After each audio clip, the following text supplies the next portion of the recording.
देखें महावेश, पहली बात तो ये है कि आपका मेरा किसी का कोई झगड़ा हो, तो हमारे पास सिर्फ़ 2 चीज़ें होती हैं करने हुँ, को। हुँ।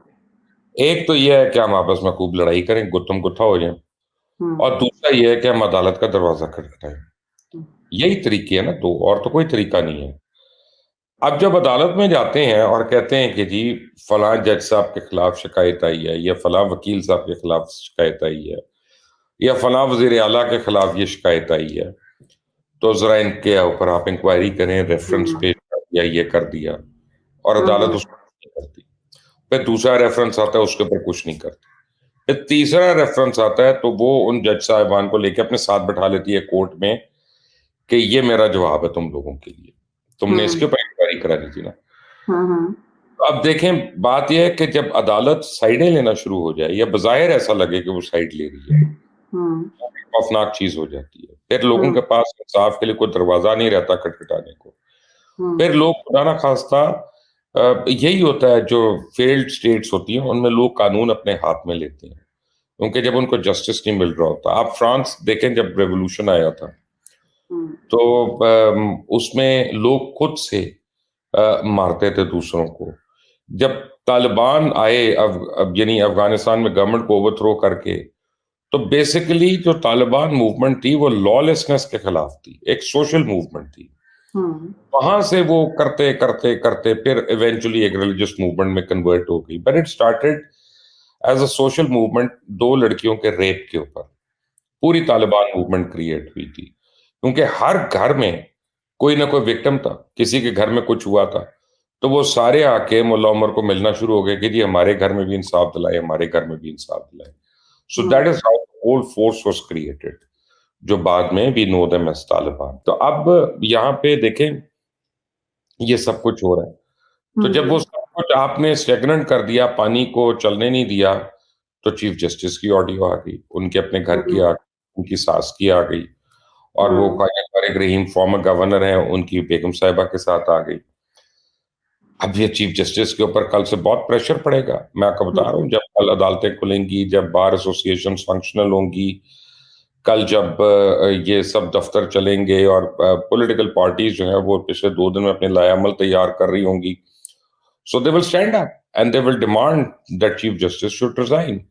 हुँ, क्योंकि अब वो साबित ये करेंगे, यानी एविडेंस तो नहीं है, लेकिन एक सर्कमस्टेंशियल एविडेंस है कि जी आप अ, जो है ना इसमें कॉम्प्रोमाइज़ है, वो ये कहेंगे, मुझे पता है वो ये कहेंगे। तो इसका मतलब ये है कि जो मज़ीद ऑडियो वीडियोज़ आ सकती हैं, वो भी फिर इन्हीं लोगों से मुतल्लिक हो सकती हैं, क्योंकि आपकी, मेरी, तलाल चौधरी की, या दानियाल अजीज की, या आयला मलिक की ऑडियोज का, वीडियोज का हमें तो कोई फर्क नहीं पड़ा।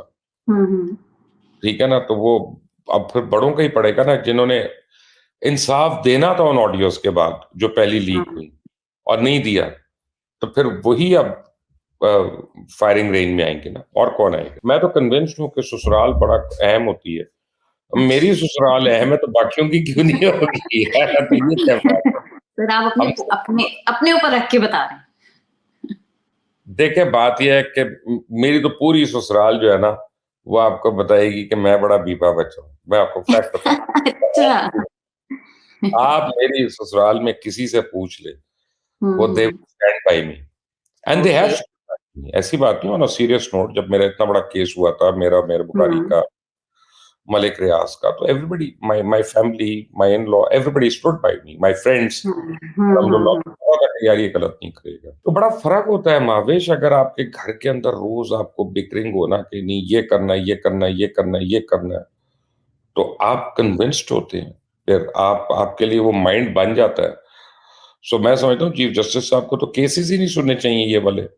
उनको तो कह देना चाहिए नॉट बिफोर मी, क्योंकि वैसे ही उन्होंने इतना एक इलस्ट्रियस करियर गुज़ारा है। तो अब रिटायरमेंट से चंद महीने पहले ही doesn't need this kind of thing going against him. तो मेरा ख्याल है कि वो अगर खुद से बाइज्जत तौर पे इसे रिक्लूज़ कर लेते, तो हुँ, बहुत बहुत बेहतर होता। देखिए, बिलावल भुट्टो ज़रदारी और मौलाना की जो प्रेस कॉन्फ्रेंसेज़ है ना, वो बड़ी क्लियर है। वो कहते हैं कि जी, ये हथौड़ा कोर्ट बन गई है।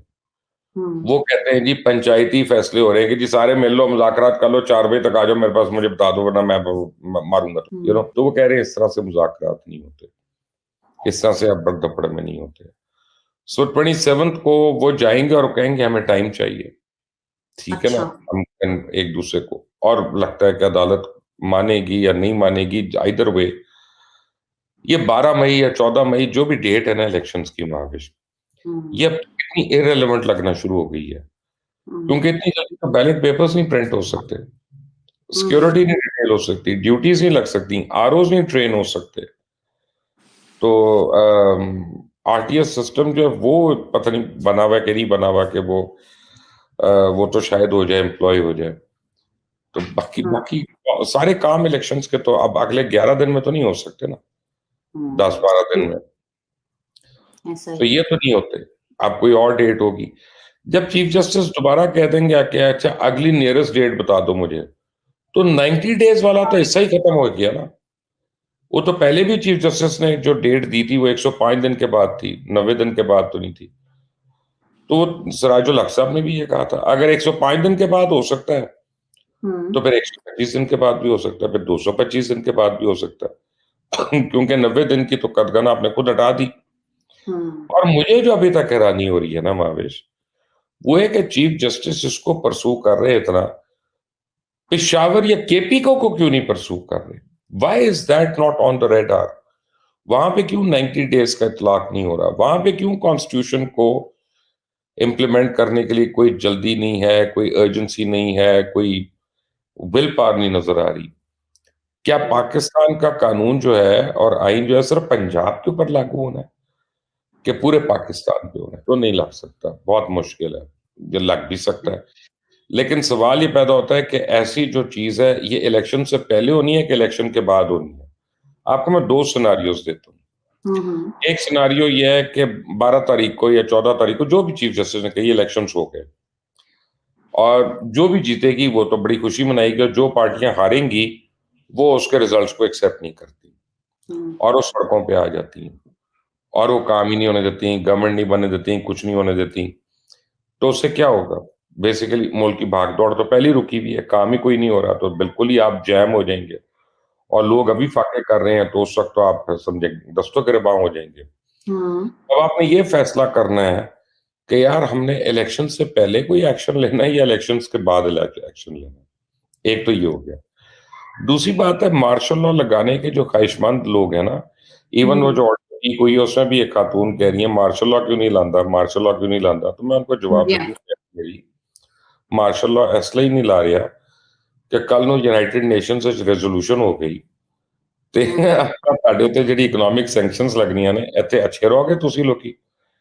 चलो आपके तो पैसे बाहर होंगे, आपके पास तो माशाल्लाह बड़ा पैसा है, लेकिन बाकी लोग क्या करेंगे? वो कहां से खाएं पिएंगे और वो कहां जाएंगे? तो जब तक अगर कोई वर्ल्ड पावर जो है वो आपको सपोर्ट ना कर रही हो उस मार्शल लॉ को, मार्शल लॉ जस्टिफाई नहीं हो सकता, ये याद रखिए। ये मैं आपको समझाने के लिए एक बात कर रहा हूं। और आज सिर्फ चाइना वीटो तो कर सकता है, लेकिन वो आपके लिए काफी नहीं है, क्योंकि अमेरिका और यूरोपियन यूनियन अगर आप पे सैंक्शंस लगा देती है तो आपका तो ट्रेड ही उनके साथ है।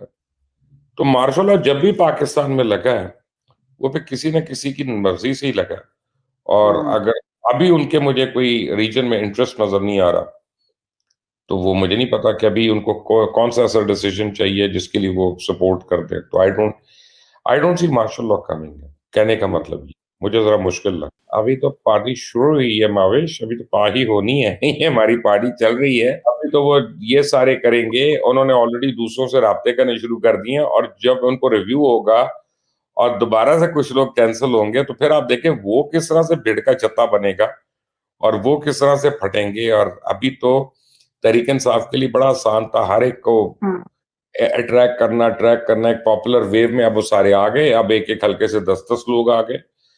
आपको कोई ऑपोजिशन तो नजर नहीं आ रही, लेकिन आपने अपने अंदर ऑपोजिशन क्रिएट कर ली। कल एक चौथा ग्रुप बन गया तहरीक इंसाफ आजाद कश्मीर में, क्योंकि वहां पे बंदरबाट हुई, वहां पे लड़ाइयां हो गई सारों में। अब आप देखिएगा कि पाकिस्तान में इनको कितने प्रॉब्लम्स होते हैं, ये तो आजाद कश्मीर की बात करूं, अब यहाँ पे भी ये प्रॉब्लम्स होंगी, धड़े बनेंगे, लोग टूटेंगे, ग्रुप्स बनेंगे, प्रेशर ग्रुप्स अलग होंगे, और काफ़ी अभी तो गंद मच रहा है। नहीं, एक रियलिटी चेक है इमरान खान के लिए कि जो-जो हरकतें वो कर रहा है, हुँ, वो एक सेंसिबल आदमी की नहीं है। अब देखें, कल एक बयान दे दिया बैठे-बैठे कि जी, जल बाजवा ने मेरे से असेंबलियाँ तुड़वाई थी। असेंबलियाँ कब तोड़ी आपने? उससे पहले 8 महीने आप जल बाजवा को क्या कुछ कहते रहे। जानवर तक आपने कह दिया, मीर जाफ़र कह दिया, मीर सादिक कह दिया। फिर हुँ, आपने ये भी कह दिया कि न्यूट्रल नहीं होना चाहिए, ये वो जो आप कह सकते थे आपने कह दिया, कि हमारे हुँ, खिलाफ साजिश मुलव्वस और ये वो और अब आप कह रहे हैं कि मैंने उसके कहने पे असेंबली तोड़ दी। यानी आपकी लीडरी कहाँ गई? और आपकी जमहूरियत कहाँ गई?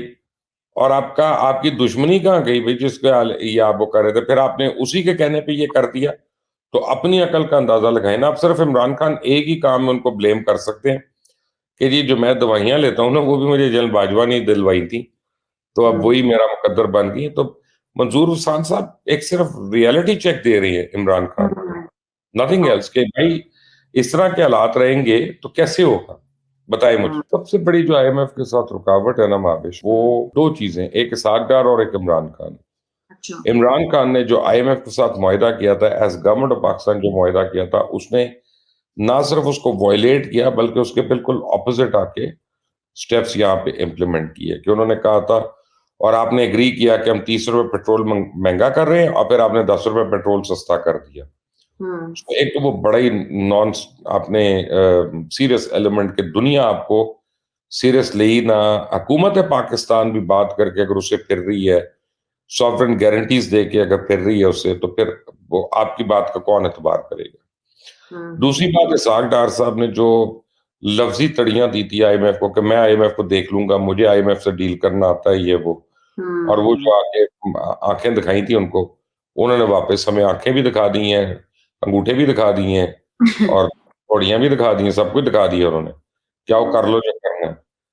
तो अब ये है कि होपफुली उनको भी समझ आ गई कि यार 2 लोगों के ईगोज़ की सज़ा पूरी कौम को नहीं मिल सकती। तो उम्मीद तो है कि इंशाल्लाह ये हो जाएगा। लेकिन we have paid a very heavy price for that in the process. महँगाई तो अगर हुकूमत सही हो ना तो महाविश अभी भी काफ़ी कम हो सकती है, ऐसी बात नहीं है। हुँ, देखिए मैं आपको बताता हूँ कि लाहौर में 14 मंडियाँ हैं और 14 मंडियों में टमाटर का रेट डिफरेंट है। एक फ फल वाला है वो ₹700 का तरबूज लेके आता है, बेच वो ₹1000 का रहा है अपनी मर्ज़ी से। हुँ, कोई प्राइस कंट्रोल ही नहीं है यहाँ पे, कोई हुँ, मैकेनिज़्म नहीं है कि आप चेक करें कि कौन-सी दुकान गोश्त कितने का दे रही है, कौन क्या कर रहा है, कौन महँगा सस्ता कितने का बेच रहा है। हुँ, तो वो तो गवर्नमेंट अगर ज़रा सख्ती करे और अकलमंदी करे, तो कुछ परसेंट महँगाई तो आज भी कम हो सकती है और बाकी इससे भी कम होगी, लेकिन सबसे ज़्यादा महँगाई कम होगी कि जब हमारी दरामदात कम होंगी और बरामदात बढ़ेंगी और हम अपनी एक्सपोर्ट्स बढ़ाएँ और अपनी इम्पोर्ट्स को ज़रा कर्टेल करें। और सबसे बढ़कर ये है कि हुकूमत के जो खर्चे और शाह-खर्ची हैं, उनको हम कट डाउन करें, वो हम करते नहीं हैं। लोगों के ऊपर हम बोझ डालते रहते हैं। तो मैं तो इस महँगाई में आप इकॉनमी को एक तरफ छोड़ दें, इस हुकूमत की जो मिसमैनेजमेंट है, मैं उसको नंबर 1 रीज़न कहूँगा।